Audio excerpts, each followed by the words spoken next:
Hello बच्चों, आपका हमारे चैनल हिंदी वाणी में स्वागत है। आज हम पढ़ेंगे कक्षा 8वीं की पाठ्य पुस्तक वसंत भाग 3 का 16वां पाठ। पाठ का नाम है पानी की कहानी और इस पाठ के लेखक रामचंद्र तिवारी जी हैं। बच्चों, जैसा कि हम विज्ञान में पढ़ते हैं कि पानी हमारी पृथ्वी पर एक सीमित मात्रा में उपलब्ध है। वह न तो बढ़ाया जा सकता है और न ही घटाया जा सकता है। उसकी केवल एक सीमित मात्रा है। पानी केवल अपना रूप बदलता रहता है। जैसे पानी हम देखते हैं विभिन्न रूपों में इस पृथ्वी पर उपलब्ध है। जैसे कभी भाप के रूप में, कभी पानी, कभी ओस और कभी बर्फ़ के रूप में। इस प्रकार जो जल चक्र है, जो पानी की यात्रा है, वो अलग अलग रूपों में होती रहती है। आज जो पहाड़ों पर जमी हुई बर्फ़ है, कल वह सूरज की रोशनी से पिघलकर पानी यानी नदी, तालाब का रूप धारण कर लेती है और उसके बाद सूरज की रोशनी से वह गर्म होकर भाप बन जाती है और भाप ऊपर जाकर आसमान में बादलों का रूप ले लेता है और पुनः धरती पर पानी की वर्षा होती है। इस प्रकार से इस कहानी में एक बूंद के बारे में बताया गया है। यह पाठ एक बूंद के माध्यम से हमें पानी की यात्रा के बारे में बताता है, ताकि बच्चे जो हैं वो पानी के बारे में अच्छी तरह से जानकारी प्राप्त कर लें कि पानी अलग अलग रूपों में किस तरह से अपनी यात्रा पूरी करता रहता है। यह जल चक्र कभी भी पूरा नहीं होता, बल्कि अपना रूप बदलता रहता है। आज हम यह पाठ पढ़ते हैं। मैं आगे बढ़ा ही था कि बेर की झाड़ी पर से मोती सी एक बूंद मेरे हाथ पर आ पड़ी। मेरे आश्चर्य का ठिकाना न रहा जब मैंने देखा कि ओस की बूंद मेरी कलाई पर से सरक कर हथेली पर आ गई। मेरी दृष्टि पड़ते ही वह ठहर गई। थोड़ी देर में मुझे सितार के तारों की सी झंकार सुनाई देने लगी। मैंने सोचा कि कोई बजा रहा होगा, यानी शायद कोई सितार बजा रहा होगा। चारों ओर देखा, कोई नहीं। फिर अनुभव हुआ कि यह स्वर मेरी हथेली से निकल रहा है। ध्यान से देखने पर मालूम हुआ कि बूंद के 2 कण हो गए हैं और वे दोनों हिल हिल कर यह स्वर उत्पन्न कर रहे हैं, मानो बोल रहे हों। उस सुरीली आवाज़ में मैंने सुना, सुनो सुनो। मैं चुप था। फिर आवाज़ आई, सुनो सुनो। अब मुझसे न रहा गया, मेरे मुख से निकल गया, कहो कहो। ओस की बूंद मानो प्रसन्नता से हिली और बोली, मैं ओस हूँ, जानता हूँ। मैंने कहा, लोग मुझे पानी कहते हैं, जल भी। मालूम है, मैं बेर के पेड़ में से आई हूँ। झूठी, मैंने कहा और सोचा, बेर के पेड़ से क्या पानी का फव्वारा निकलता है? बूंद फिर हिली, मानो मेरे अविश्वास से उसे दुख हुआ हो। सुनो, मैं इस पेड़ के पास की भूमि में बहुत दिनों से इधर उधर घूम रही थी। मैं कणों का हृदय टटोलती फिरती थी कि एकाएक पकड़ी गई। कैसे? मैंने पूछा। वह जो तुम पेड़ देखते हो ना, वह ऊपर ही इतना बड़ा नहीं है, पृथ्वी में भी लगभग इतना ही बड़ा है। यानी पेड़ की जड़ें ज़मीन के अंदर काफ़ी दूर तक फैली हुई होती हैं। उसकी बड़ी जड़ें, छोटी जड़ें और जड़ों के रोए हैं। वे रोए बड़े निर्दयी होते हैं। मुझ जैसे असंख्य जलकणों को वे बलपूर्वक पृथ्वी में से खींच लेते हैं। यानी पेड़ की जड़ें पृथ्वी में से जल कणों को अपनी ओर खींच लेते हैं, अवशोषित कर लेते हैं। कुछ को तो पेड़ एकदम खा जाते हैं और अधिकांश का सब कुछ छीनकर उन्हें बाहर निकाल देते हैं। क्रोध और घृणा से उसका शरीर कांप उठा। तुम क्या समझते हो कि वे इतने बड़े यूं ही खड़े हैं? उन्हें इतना बड़ा बनाने के लिए मेरे असंख्य बंधुओं ने अपने प्राण नाश किए हैं। मैं बड़े ध्यान से उसकी कहानी सुन रहा था। यानी बूंद अपने जीवन के बारे में बता रही थी कि वह किस प्रकार से इस पेड़ में से आई है। हाँ, तो मैं भूमि के खनिजों को अपने शरीर में घुलाकर आनंद से फिर रही थी कि दुर्भाग्यवश एक रोई से मेरा शरीर छू गया। मैं कांपी, दूर भागने का प्रयत्न किया, परंतु वे पकड़कर छोड़ना नहीं जानते। मैं रोए में खींच ली गई। फिर क्या हुआ, मैंने पूछा। मेरी उत्सुकता बढ़ती चली गई। मैं एक कोठरी में बंद कर दी गई। थोड़ी देर बाद ऐसा जान पड़ा कि कोई मुझे पीछे से धक्का दे रहा है और मानो हाथ पकड़कर आगे को खींच रहा हो। मेरा एक भाई भी वहाँ लाया गया। उसके लिए स्थान बनाने के कारण मुझे दबाया जा रहा था। आगे एक और बूंद मेरा हाथ पकड़कर ऊपर खींच रही थी। मैं उन दोनों के बीच पिस चली, यानी बूंद को आगे और पीछे से धक्का देकर उसे दबाया जाने लगा। मैं लगभग 3 दिन तक यह सांसत भोगती रही। मैं पत्तों के नन्हे नन्हे छेदों से होकर जैसे तैसे जान बचाकर भागी।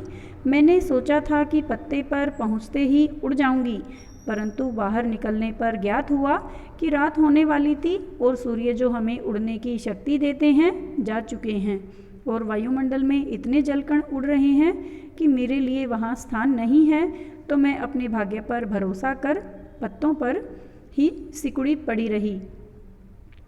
अभी जब तुम्हें देखा तो जान में जान आई और रक्षा पाने के लिए तुम्हारे हाथ पर कूद पड़ी।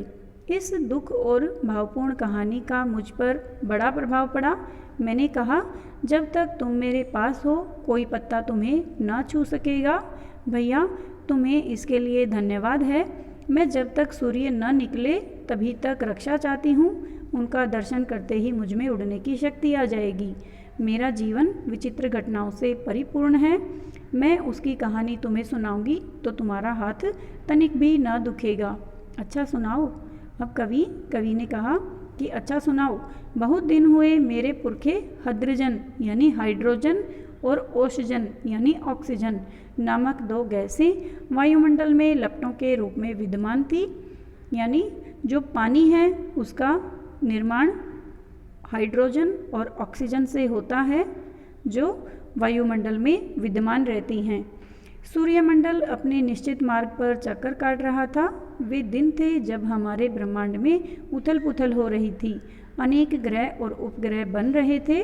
ठहरो, क्या तुम्हारे पुरखे अब वायुमंडल में नहीं हैं? इस प्रकार की बात लेखक ने पूछी। हैं, उनके वंशज अपनी भयावह लपटों से अब भी उसका मुख उज्ज्वल किए हुए हैं। हाँ, तो मेरे पुरखे बड़ी प्रसन्नता से सूर्य के धरातल पर नाचते रहते थे। एक दिन की बात है कि दूर एक प्रचंड प्रकाश पिंड दिखाई पड़ा। उनकी आंखें चौंधियाने लगी।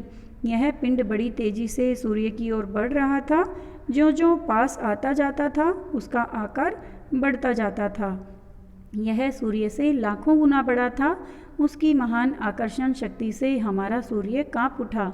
ऐसा ज्ञात हुआ कि उस ग्रहराज से टकराकर हमारा सूर्य चूर्ण हो जाएगा, यानी उसके टुकड़े टुकड़े हो जाएंगे। वैसा न हुआ। वह सूर्य से सहस्त्रों मील दूर से ही घूम चला, परंतु उसकी भीषण आकर्षण शक्ति के कारण सूर्य का एक भाग टूटकर उसके पीछे चला। सूर्य से टूटा हुआ भाग इतना भारी खिंचाव संभाल न सका और कई टुकड़ों में टूट गया। उन्हीं में से एक टुकड़ा हमारी पृथ्वी है। यह प्रारंभ में एक बड़ा आग का गोला थी। ऐसा, परंतु उन लपटों में तुम पानी कैसे बनी? मुझे ठीक पता नहीं। हाँ, यह सही है कि हमारा ग्रह ठंडा होता चला गया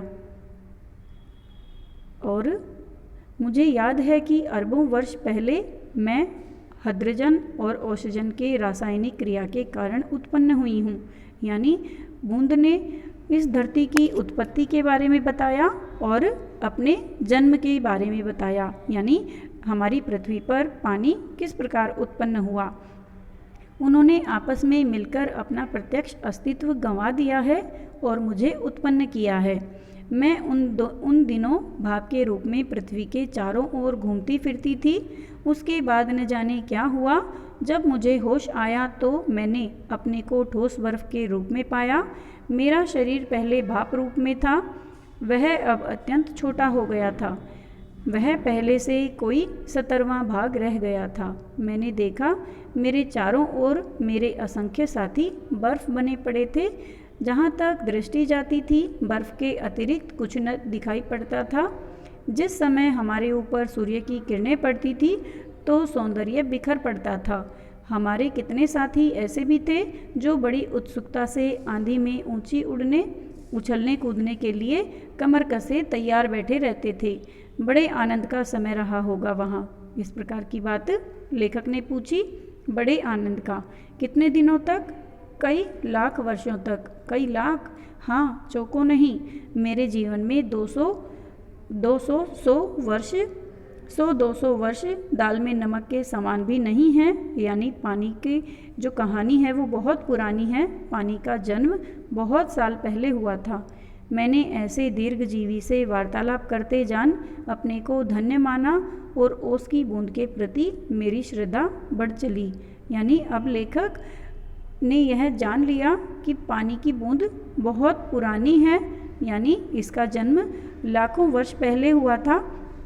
तो अब उसकी उत्सुकता बूंद की बातों में बढ़ गई और वो उसकी बातों को ध्यान से सुनने लगा। हम शांति से बैठे एक दिन हवा से खेलने की कहानियाँ सुन रहे थे कि अचानक ऐसा अनुभव हुआ मानो हम सरक रहे हों। सबके मुख पर हवाइयाँ उड़ने लगी। अब क्या होगा? इतने दिन आनंद से काटने के पश्चात अब दुख सहन करने का साहस हम में न था। बहुत पता लगाने पर हमें ज्ञात हुआ कि हमारे भार से ही हमारे नीचे वाले भाई दबकर पानी हो गए हैं। यानी बूंद जो बर्फ़ बन गई थी, अब वह अपने से नीचे की बर्फ़ पिघलने के कारण जान गई है कि सब उसके जो भाई थे वो पानी हो गए हैं, बर्फ़ पिघल गई है। उनका शरीर ठोसपन को छोड़ चुका है और उनके तरल शरीर पर हम फिसल चले हैं। यानी अब पानी की बूंद जो बर्फ़ थी वो पिघलकर पानी बन गई। मैं कई मास समुद्र में इधर उधर घूमती फिरती रही। फिर एक दिन गर्म धारा से भेंट हो गई। धारा के जलते अस्तित्व को ठंडक पहुंचाने के लिए हमने उसकी गर्मी सोखनी प्रारंभ कर दी और इसके फलस्वरूप मैं पिघल पड़ी और पानी बनकर समुद्र में मिल गई। समुद्र का भाग बनकर मैंने जो दृश्य देखा वह वर्णनातीत है, यानी उसका वर्णन नहीं किया जा सकता। मैं अभी तक समझती थी कि समुद्र में केवल मेरे बंधु बांधवों का ही राज्य है, परंतु अब ज्ञात हुआ कि समुद्र में चहल पहल वास्तव में दूसरे ही जीवों की है। यानी बूंद पहले सोचती थी कि केवल उसके भाई बंधु ही समुद्र में हैं, जिनके कारण चहल पहल रहती है। लेकिन जब वह समुद्र में गई तब उसने देखा कि वास्तव में समुद्र में और भी बहुत सारे जीव जंतु हैं और उसमें निरा नमक भरा है। यानी समुद्र का पानी खारा होता है। पहले पहल समुद्र का खारापन मुझे बिल्कुल नहीं भाया। जी मचलाने लगा, पर धीरे धीरे सब सहन हो चला। एक दिन मेरे जी में आया कि समुद्र के ऊपर तो बहुत घूम चुकी हूँ, भीतर चलकर भी देखना चाहिए कि क्या है। इस कार्य के लिए मैंने गहरे जाना प्रारंभ कर दिया। यानी अब बूंद सतह को छोड़कर समुद्र की गहराई में चली जाती है। मार्ग में मैंने विचित्र जीव देखे। विचित्र यानी अनोखे, जो बूंद ने पहले कभी नहीं देखे थे। मैंने अत्यंत धीरे धीरे रेंगने वाले घोंघे, जालीदार मछलियाँ, कई मन भारी कछुए और हाथों वाली मछलियाँ देखी। एक मछली ऐसी देखी जो मनुष्य से कई गुना लंबी थी। उसके 8 हाथ थे। वह इन हाथों से अपने शिकार को जकड़ लेती थी और मैं गहराई की खोज में किनारों से दूर गई तो मैंने एक ऐसी वस्तु देखी कि मैं चौंक पड़ी। अब तक समुद्र में अंधेरा था। सूर्य का प्रकाश कुछ ही भीतर तक पहुंच पाता था और बल लगाकर देखने के कारण मेरे नेत्र यानी आंखें दुखने लगे थे। मैं सोच रही थी कि यहाँ पर जीवों को कैसे दिखाई पड़ता होगा कि सामने ऐसा जीव दिखाई पड़ा मानो कोई लालटेन लिए घूम रहा हो। लालटेन एक रोशनी करने का यंत्र होता है। यह एक अत्यंत सुंदर मछली थी। यानी मछली के पास ऐसी शक्ति थी जिससे वह लालटेन के समान प्रकाश कर सकती थी, जिसके कारण समुद्र के अंदर सब कुछ दिखाई देने लगा। इसके शरीर से एक प्रकार की विशेष चमक निकलती थी जो इसे मार्ग दिखलाती थी। इसका प्रकाश देखकर कितनी छोटी छोटी अनजान मछलियाँ इसके पास आ जाती थी और जब यह भूखी होती तो भरपेट उनका भोजन करती थी। विचित्र है, जब मैं और नीचे समुद्र की गहरी तह में पहुंची तो देखा कि वहाँ भी जंगल है। छोटे ठिगने मोटे पत्ते वाले पेड़ बहुतायत से उगे हुए हैं। बहुतायत का अर्थ है बहुत अधिक मात्रा में। वहाँ पर पहाड़ियाँ हैं, घाटियाँ हैं। इन पहाड़ियों की गुफाओं में नाना प्रकार के जीव रहते हैं जो निपट, अंधे तथा महा आलसी हैं, यानी वो बहुत धीरे धीरे क्रियाकलाप करते हैं। यह सब देखने में मुझे कई वर्ष लगे। जी में आया कि ऊपर लौट चले, परंतु प्रयत्न करने पर जान पड़ा कि यह असंभव है। मेरे ऊपर पानी की कोई 3 मील मोटी तह थी, यानी बूंद बहुत अधिक गहराई में चली गई थी। मैं भूमि में घुसकर जान बचाने की चेष्टा करने लगी। यह मेरे लिए कोई नई बात न थी। करोड़ों जलकण इसी भांति अपनी जान बचाते हैं और समुद्र का जल नीचे धंसता जाता है। मैं अपने दूसरे भाइयों के पीछे पीछे चट्टान में घुस गई। कई वर्षों में कई मील मोटी चट्टान में घुसकर हम पृथ्वी के भीतर एक खोखले स्थान में निकले और एक स्थान पर इकट्ठा होकर हम लोगों ने सोचा कि क्या करना चाहिए। कुछ की सम्मति में वहीं पड़े रहना ठीक था, परंतु हम में कुछ उत्साही युवा भी थे। वे एक स्वर में बोले, हम खोज करेंगे, पृथ्वी के हृदय में घूम घूम कर देखेंगे कि भीतर क्या छिपा हुआ है। ज्ञात हुआ कि पृथ्वी फट गई है और उसमें धुआं, रेत, पिघली धातुएं और लपटें निकल रही हैं। यह दृश्य बड़ा ही शानदार था और इसे देखने की हमें बार बार इच्छा होने लगी, यानी अब ज्वालामुखी फट गया था। मैं समझ गया तुम ज्वालामुखी की बात कर रही हो, लेखक ने कहा। अब बूंद कहती है कि हाँ, तुम लोग उसे ज्वालामुखी कहते हो। अब जब हम ऊपर पहुँचे तो हमें एक और भाप का बड़ा दल मिला। हम गरजकर आपस में मिले और आगे बढ़े। पुरानी सहेली आंधी के भी हमें दर्शन यहाँ हो गए। वह हमें पीठ पर लादे कभी इधर ले जाती, कभी उधर। वह दिन बड़े आनंद के थे। हम आकाश में स्वच्छंद किलोलें करते फिरते रहते थे। बहुत से भाप जल कणों के मिलने के कारण हम भारी हो चले और नीचे झुक आए और एक दिन बूंद बनकर नीचे कूद पड़ी। मैं एक पहाड़ पर गिरी और अपने साथियों के साथ मैली कुचैली हो एक और बह चली। पहाड़ों में एक पत्थर से दूसरे पत्थर पर कूदने और किलकारी मारने में जो आनंद आया वह भूला नहीं जा सकता। हम एक बार बड़ी ऊंची विशाल शिखर पर से कूदे और नीचे एक चट्टान पर गिरे। बेचारा पत्थर हमारे प्रहार से टूटकर खंड खंड हो गया, यानी टुकड़े टुकड़े हो गया। यह जो तुम इतनी रेत देखते हो, पत्थरों को चबा चबा कर हम ही बनाते हैं। जिस समय हम मौज में आते हैं तो कठोर से कठोर वस्तु हमारा प्रहार सहन नहीं कर पाती। अपनी विजयों से उन्मत्त होकर हम लोग इधर उधर बिखर गए। मेरी इच्छा बहुत दिनों से समतल भूमि को देखने की थी, इसलिए मैं एक छोटी धारा में मिल गई। सरिता के वे दिवस बड़े मज़े के थे। हम कभी भूमि को काटते, कभी पेड़ों को खोखला कर उन्हें गिरा देते। बहते बहते एक दिन एक नगर के पास पहुंची। मैंने देखा कि नदी के तट पर एक ऊंची मीनार में से कुछ काली काली हवा निकल रही है। मैं उत्सुक हूँ उसे देखने को, क्या आगे बढ़ी कि अपने हाथों दुर्भाग्य को न्योता दिया। जो ही मैं उसके पास पहुँची, अपने और साथियों के साथ एक मोटे नल में खींच ली गई। कई दिनों तक मैं नल घूमती फिरी।